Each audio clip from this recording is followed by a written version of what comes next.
Hi, this is Jen Babish. Thank you for joining me for this Summer Institute informational meeting. I'm so happy that you're able to come to Summer Institute with us. I'm going to go over some logistical items and things to expect while you're there at Summer Institute, and then also some things that you will be expected to do once you return from Summer Institute. So the first thing I want to do is show you where all the resources are for Summer Institute, so that if you miss anything that I'm saying today and you want more detailed information in writing, I have all that for you on the Teaching and Learning website. I usually go through Staff Central, and then I click on the left-hand side, Teaching and Learning. And then you'll come to this page that you see on the screen. If you scroll down under Secondary, you will see AVID. Go ahead and click on that and then scroll down again, and you'll see this information on Summer Institute information and forms, the informational video that I'm showing you right now, the slideshow, and then logistical and travel expense reimbursement forms will all be on this page. So this is a really important page to know how to get to. If you can't get to this, please email me or call me right away. Because these things you're going to want to know before you leave to go on to Summer Institute. So, your purpose for participating in Summer Institute is really, we are looking to build our capacity in 191 with all of our secondary schools for school-wide implementation of the AVID system and the writing, inquiry, collaboration, organization, and reading strategies. So it is about building our capacity and doing what's best for our students. Participant responsibilities. Prior to attending Summer Institute, it is required that you participate in the e-learning sessions. They're very short. I think the first time I did it, it didn't take me more than maybe 10 minutes. So it really is short, and it really is helpful to do these short e-learning sessions before you go to Summer Institute, so you feel really prepared when you go. And they are specific to the strand that you are taking. So the best way to get there is to go on to myavid.org, and then hopefully you received a username and password to get into the AVID site, and you will see e-learning, and under e-learning you'll see launches, and those will be specific, like I said, to your strand.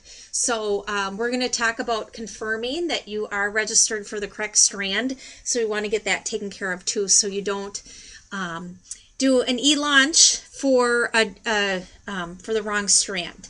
So please do that before you leave. And then also when we return from Summer Institute in July or in August, depending on if you're going to Indianapolis or San Diego, there will be a required follow-up meeting that you will be paid for 3 hours of your time to really look at the site team plan and PD plan for that August date or dates that teachers come back, and or for planning for your site team plans that you'll carry out throughout the year. So your administrator and coordinator will really work out a day with the site teams to figure out when that can take place before school starts.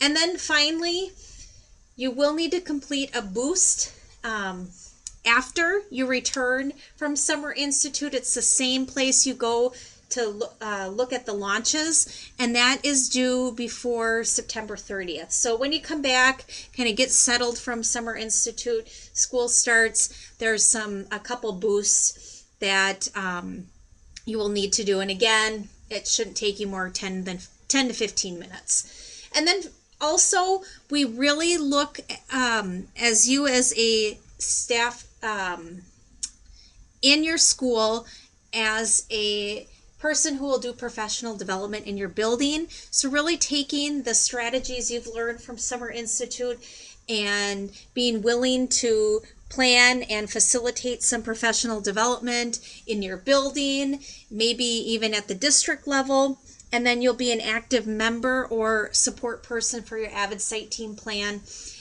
in your building.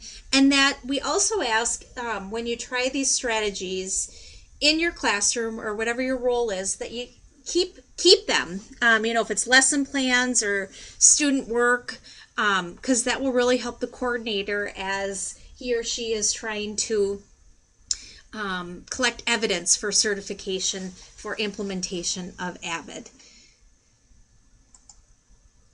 Like I mentioned earlier, there's both Indianapolis and San Diego, and if you were to click on the details here, that just brings you to my AVID. There's just, a small amount of information on there.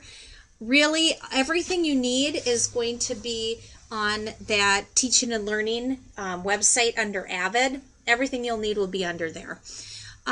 Logistical items.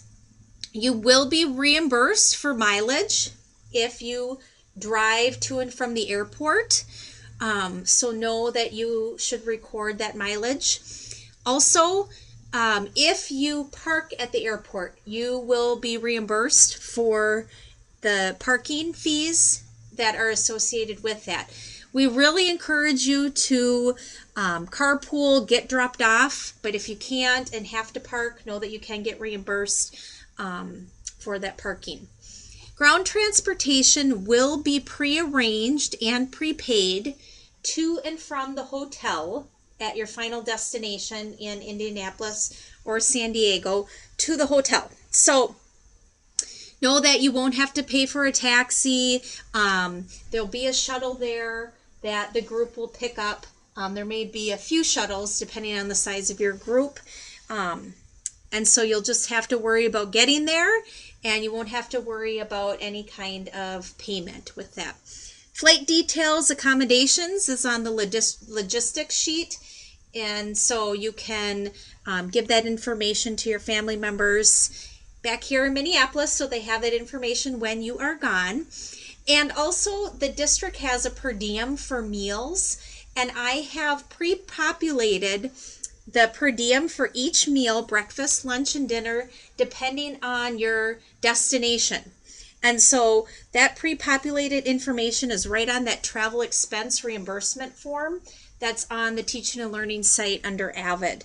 So just make sure you click on the correct destination if it's Indianapolis or San Diego, so that when you submit that reimbursement, that it's the correct one. You do not have to collect any receipts for any of your meals. We'll just be using that travel expense reimbursement form that I've already pre-populated for all the meals. So you don't have to worry about that, but take a look at it before you leave.